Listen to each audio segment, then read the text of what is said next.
yoga.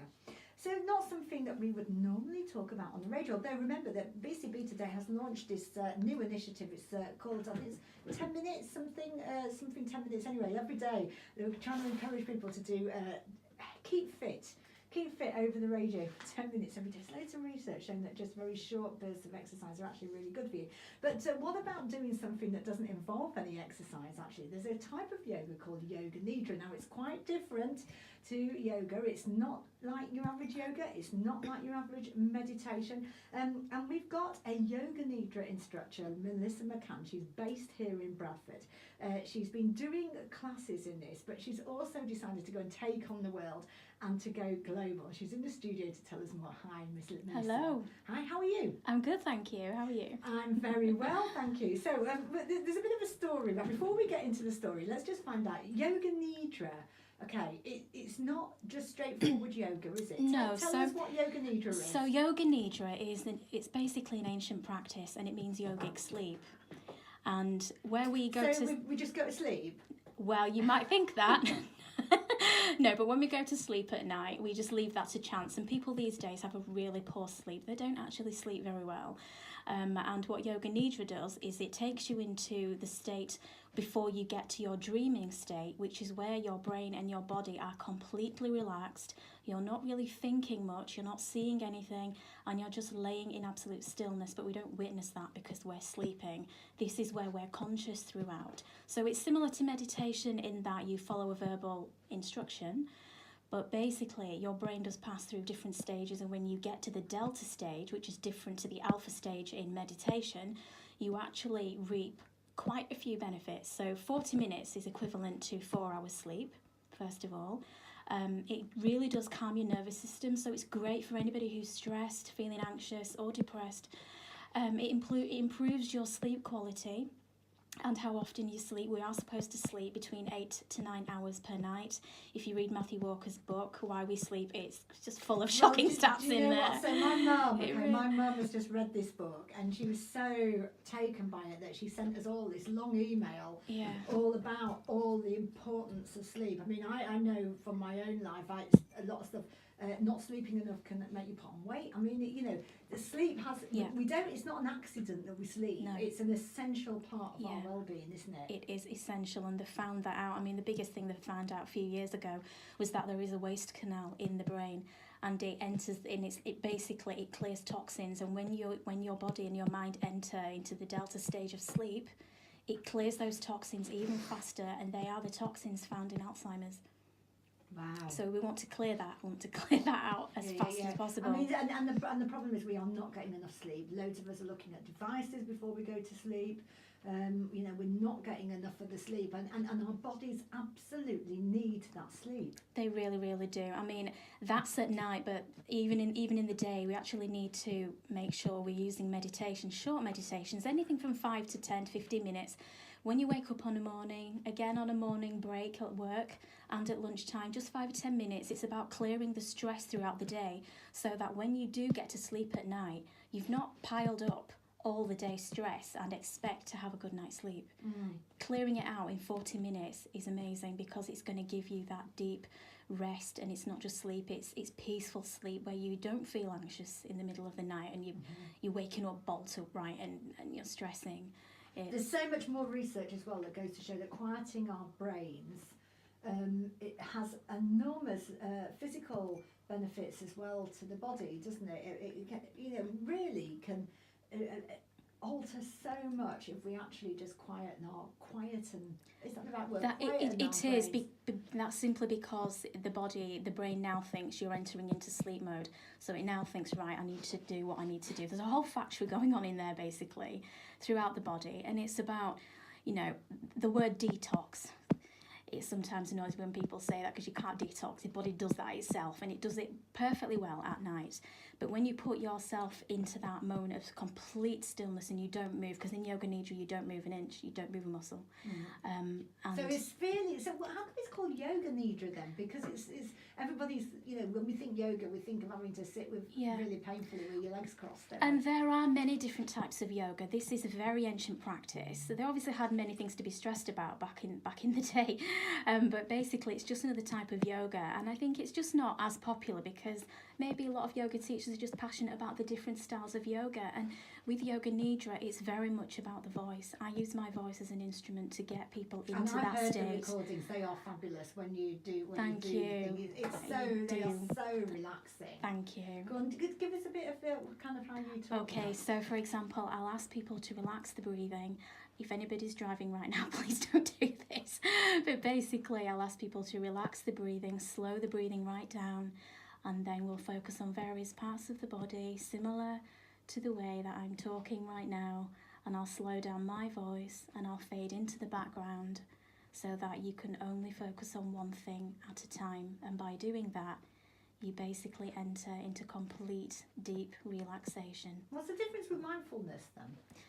So mindfulness to meditation, similar, you're focusing on one thing at the time, and it's the reason why, you get sounds using mindfulness, you get all of that. Within Yoga Nidra, I go back to the basic way in which it was taught in the ancient days. So I don't use sound behind it because then it's another thing the brain has to process. Whatever sounds you put in there, it then it's then thinking, oh, what's that? Oh, I need to pay attention to that.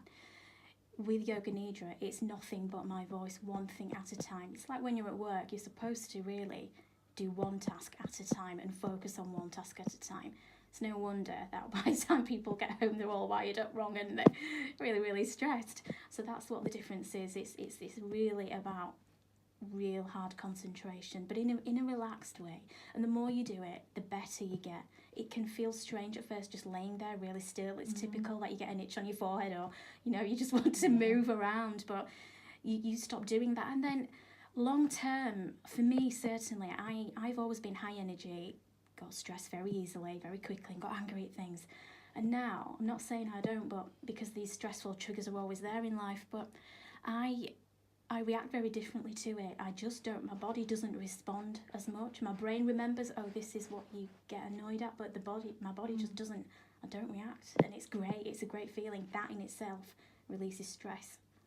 Absolutely, and of course, you haven't got so many stress hormones going around your body. Exactly. And all of that. So you were doing classes, or do you still do classes? I do them in terms of one-off. So, for example, I'll be doing a class with. Because you're a life coach as well, aren't you? I am, yes. Yeah. So it all goes hand in hand, but for well-being. But basically, I will be. And you're an NLP practitioner. I am. Well, aren't you? I am. Yeah. Indeed. So I will be doing a class. So, for example, I'll be doing it with organisations. I have got one coming up with Neom Organics. I'm just in planning phases right now with them. So you were doing a regular class, weren't you? Just over the border. Was it? It was in Shelf. It was in Coley. Yeah, it was in Coley.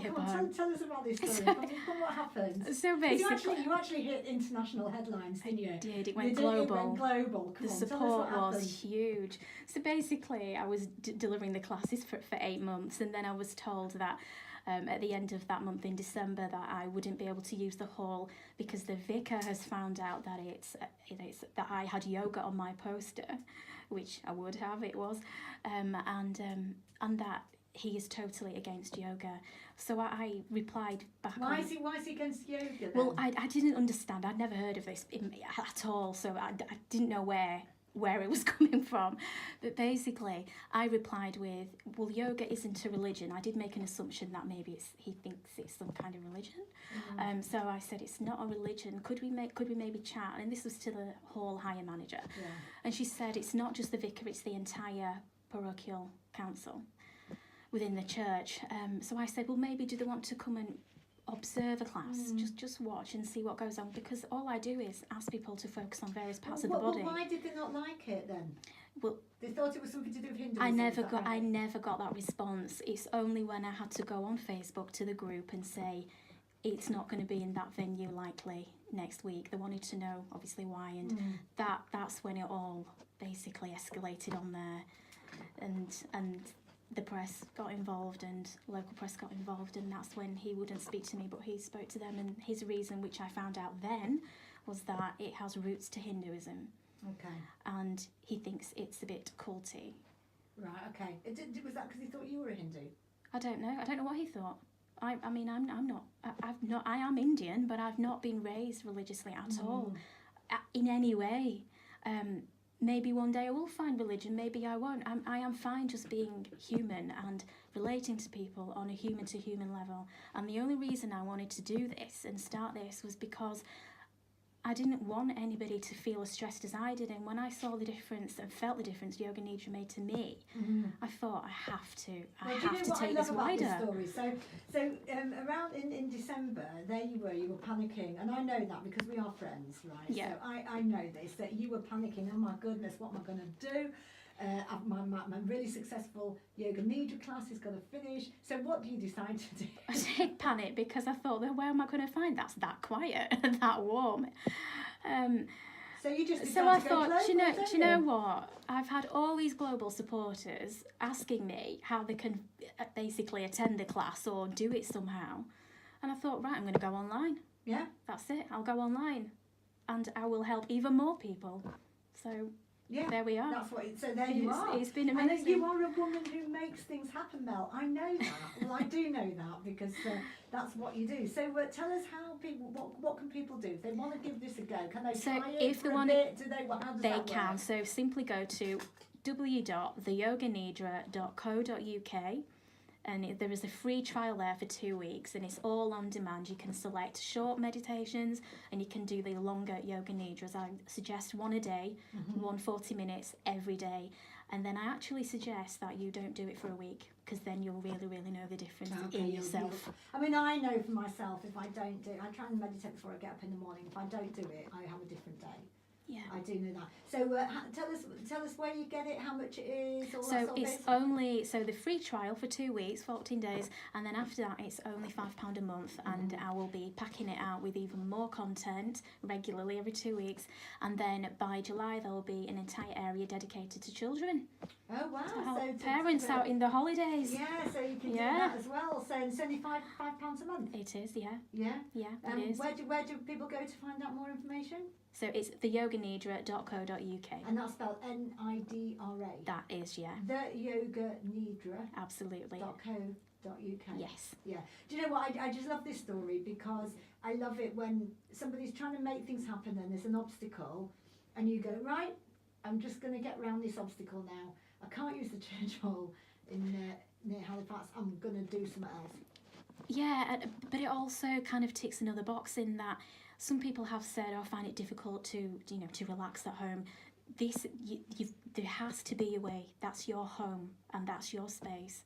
And in the same way that, we want to introduce healthy eating and all of that into the house, and you do that at home and you cook fresh, it's the same thing with relaxation and finding peace. It belongs in the home, it belongs wherever you are. You can do this on the go. You can do it on the bus, on the way to work, on the train. You can do it in your work break. You can do it in a meeting room, just 5 minutes. You can do it on a lunch hour. It's about packing it in throughout the day. I regularly meditate on the train, actually. Yeah. You can do that. I mean, I think there's a thing in society that somehow has persuaded us that stress is a sign of a busy, good, successful person, and actually it could not be further from the truth, because it actually, all stress does is makes us ill. And some stress is really good, but when that amount of cortisol is leaking out of the body, you don't want that. It's just not good. No, not a good idea. So basically, it's the Yoga Nidra. It's the Yoga Nidra. NIDRA.co.uk. Yes. That's the one. Oh, Melissa McCann, thank you so much for Thank you for having me. Keep being the role model to us all, to say when you hit an obstacle in the road, do you know what? You don't give in. No, you just stop and do some Yoga Nidra. Yeah. There you go. You start, you do some Yoga Nidra. Maybe not in the middle of the road. Maybe not. No, and then you find a way to go around it. Melissa McCann, thank you so much for joining us there. That's the yoganidra.co.uk. We're going to be